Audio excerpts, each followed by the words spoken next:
Hi, welcome back to another quick guide. Today I'll teach you how to download voicemail from Android. And it's literally an easy process, so make sure to watch until the end of the video to know how it's done. Android encompasses a vast majority, so the precise steps might vary. The process of saving a voicemail file generally follows these steps. Step 1. Navigate to your voicemail screen. Step 2. Open the specific voicemail and tap on the 3 vertical dots icon.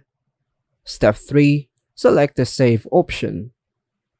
A prompt similar to the one above will appear, indicating the local file path where the voicemail will be saved, ensuring it is stored on your phone.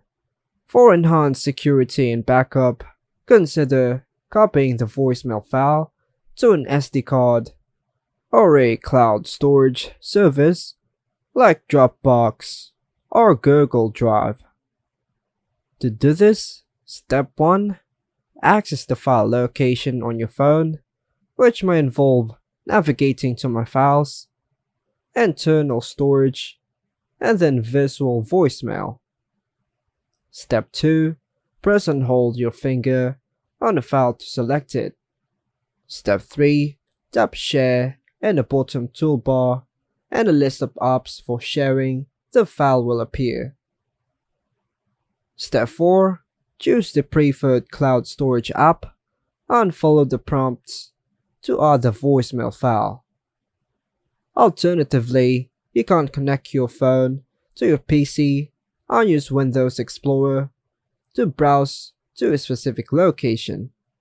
Cut and paste the AMR file into your Dropbox folder to ensure it is backed up and accessible in case of hardware failure on your phone or PC.